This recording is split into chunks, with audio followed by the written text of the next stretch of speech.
Good morning students. ये force and pressure का third part है। इसमें हम 11.5 force can change the shape of an object ये आर्टिकल आपको बता रहे हैं। मतलब इस आर्टिकल में आपको ये बताया गया है फोर्स से। इससे पहले आपने पढ़ा कि भाई कोई स्पीड में चीज़ आ रही है उसको रोक सकते हैं, और कोई भी चीज़ अगर स्टिल रेस्ट में है तो उसको मूव कर सकते हैं, डायरेक्शन चेंज कर सकते हैं, है ना। अभी यहाँ पर कह रहे हैं वो चेंज शेप को भी चेंज कर सकते हैं। यानी कोई चीज़ है ना, उसको हम फोर्स के द्वारा उससे हम उसकी शेप को भी चेंज कर सकते हैं। जैसे कई सारे एग्जांपल्स हैं, जैसे बैलून है, आपने वो भरा हुआ है, आपने फोर्स लगाया फट गया, इसका मतलब उसकी शेप चेंज हो गई। ठीक है ना। कोई चीज़ है उसको थोड़े से आपने बीट किया तो उसकी शेप चेंज हो गई। कई सारे एग्जांपल्स हैं, यहाँ एक्टिविटी में ये दिखाया गया है। ये situations has been given in the column, ये दे रखी हैं आपको सिचुएशंस, आप देख रहे हो। Description of the situation, A hemp of डफ ऑन प्लेट, आप देखते हो कि भाई आटा जो गूंदते हैं ना, तो उसमें भी शेप को चेंज फोर्स लगा के ही करते हैं। और जैसे spring fix to the seat, अब जैसे ये सीट है, आपने ऊपर से फोर्स लगाया तो देखा कि ये ना इसकी जो सीट की स्प्रिंग से ना इसकी शेप चेंज हो गई। आपने ऊपर से फोर्स लगाया, वो दब गई या खिंच गई, कुछ भी हो सकता है। रबर बैंड है, पहले ऐसे छोटी होती है, फिर आप उसको खींच देते हो, फोर्स लगाते हो तो बढ़ जाती है। यानी हम कह सकते हैं कि भाई फोर्स के द्वारा शेप भी चेंज हो सकती है। तो ये सारी बातें हम फोर्स की डेफिनेशन में हम देखेंगे इसको, इसलिए ये एग्जांपल बता रहे हैं। Force can change the motion, force can change the direction, force can change the shape of the object, ये सारे इसके एग्जांपल्स हो गए, है ना। आप नेक्स्ट पेज पर चलते हैं।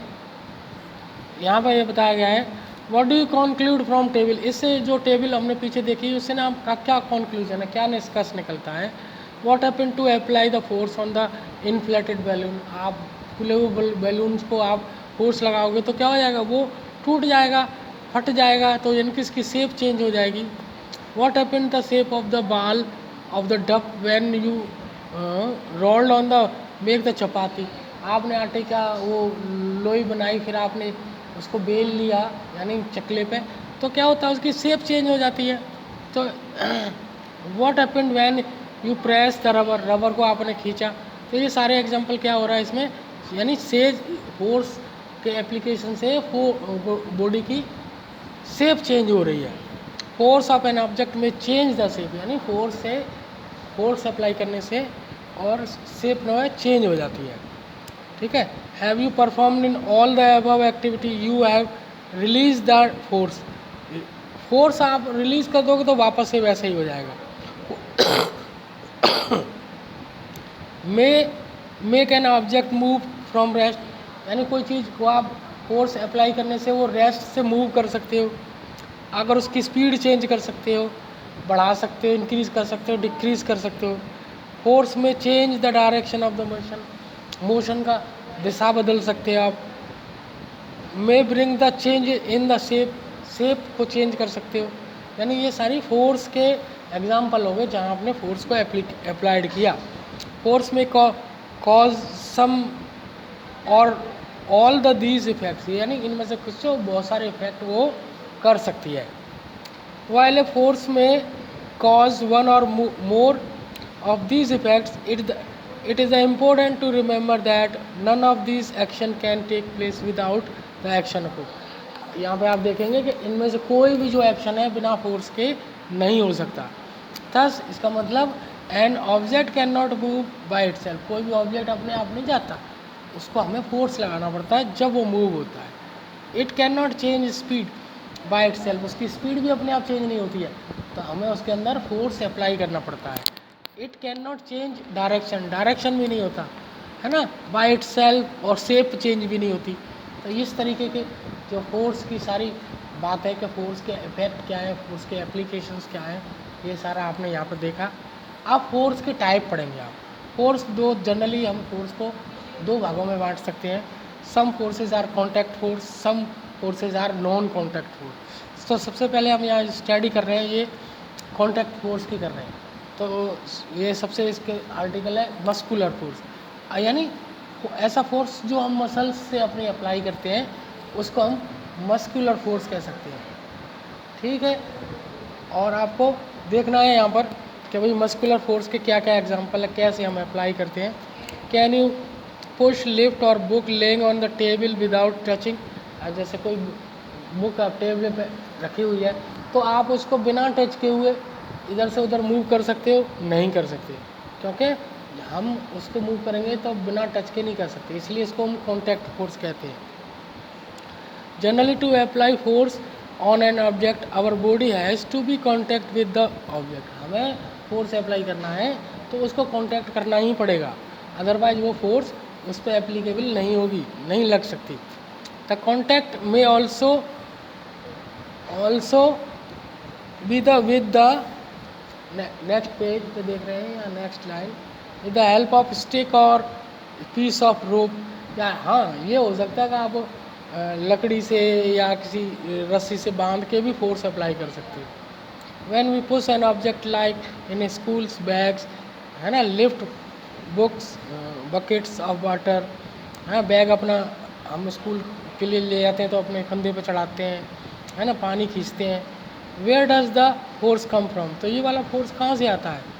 This force is caused by the action of your muscles, है ना, ये फोर्स क्या है? आपकी बॉडी की मसल्स के एक्शंस के द्वारा होता है। The resulting force due to the action of muscles is known as muscular force, यानी मस्कुलर फोर्स, मसल्स के एक्शन से जो फोर्स होता है उसको हम मस्कुलर फोर्स कह सकते हैं। ठीक है, तो जो अब हम ये फोर्स ताकत कहाँ से आ रही है? हम जो खाना खाते हैं, है ना, उससे हमें एनर्जी मिलती है और मसल्स से हम काम करते हैं। ये सारा इसके अंदर बताया गया, आप पढ़ सकते हैं। फिर जैसे animal also make use the muscles of to carry the their physical activities and other task. जो जानवर होते हैं ना, वो भी अपनी मसल्स से काम करते हैं। देखो ये गाड़ी है, जो बैलगाड़ी आप देख रहे हो यहाँ, ये अपनी मसल्स ताकत से इस गाड़ी को खींच रही है, तो ये इनका कोई भी काम है वो ऐसे करते हैं। एनिमल्स लाइक बुलक कार्ट, है ना, horse, donkey, camels use their perform various task for us. In the performing their task this task they use muscular force, यानी ये मसल्स का फोर्स लगा के ही अपना काम करते हैं। जैसे हम भी कोई काम करते हैं, मजदूरी का काम करते हैं, ये सारा बस क्या हो गया? मस्कुलर फोर्स हो गया। अब नेक्स्ट पेज पर चलते हैं। हाँ, तो since the muscular force can be applied only when it in contact, यानी मस्कुलर फोर्स को हम कॉन्टैक्ट फोर्स किसी श्रेणी में रख सकते हैं, उसकी कैटेगरी में रख सकते हैं हम लोग। तो इट इज़ तो जो फोर्स कॉन्टैक्ट से किया जाए, यानी टच करने के बाद अप्लाई किया जाए, उसको हम कॉन्टैक्ट फोर्स कह सकते हैं। ठीक है, इसके और भी एग्जांपल है। जैसे नेक्स्ट एग्जांपल है इसका फ्रिक्शन। फ्रिक्शन को कहते हैं हम घर्षण। दो चीज़ें जब आपस में रगड़ती हैं तो उनके बीच में आप देखते हो हीट हो जाता है। तो जो हीट हो रहा है वो क्यों हो रहा है? क्योंकि वो आपस में फ्रिक्शन लग रहा है, उनके बीच में एक दूसरे को रोक रही हैं, इस वजह से हीट हो जाता है। Recalls of your experience, a ball rolling on the ground gradually slows down and finally comes to rest. इसमें जैसे आप एक एग्जांपल दे रखा है, एक गेंद फुटबॉल है, आप उसको किक लगाओ तो वो थोड़ी दूर रोल होती हुई जाती है और फिर देखते हो थोड़ी देर बाद वो रुक जाती है। तो ऐसा क्यों हो रहा है? क्योंकि ज़मीन और बॉल के बीच में ना फ्रिक्शन फोर्स काम कर रहा है। आपने जो फोर्स लगाया उससे तो आगे जा रही है और फ्रिक्शन फोर्स उसको वापस दे रहा है, यानी friction force always work opposite to the motion, यानी मोशन के अपोजिट में वो फोर्स वर्क करता है।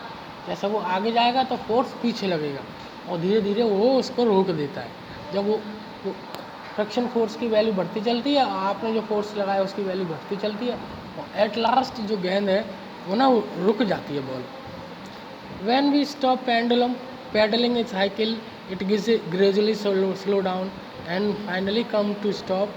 ए कार और a scooter also comes to rest once its engine is switched off।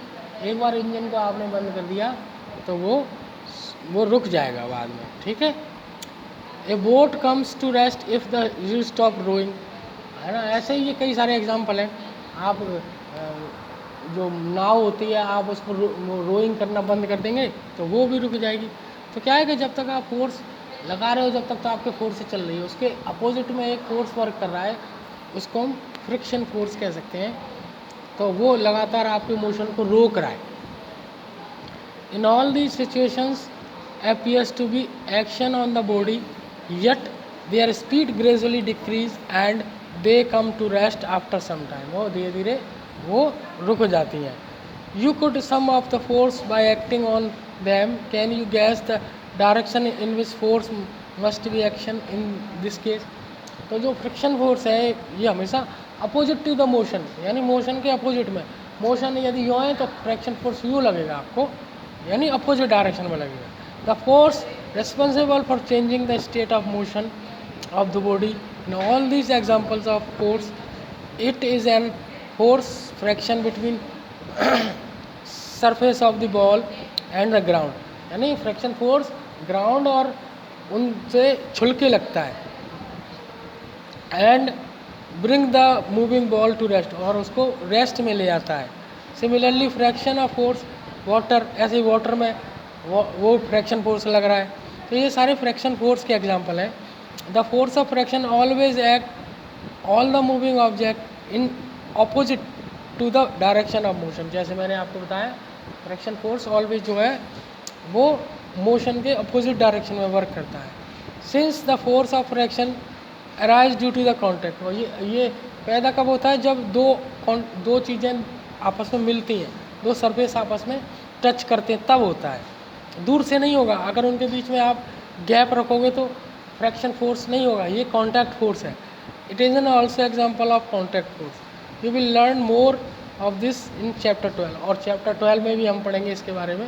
तो आज इस वीडियो में बस इतना ही। Thank you. ओके।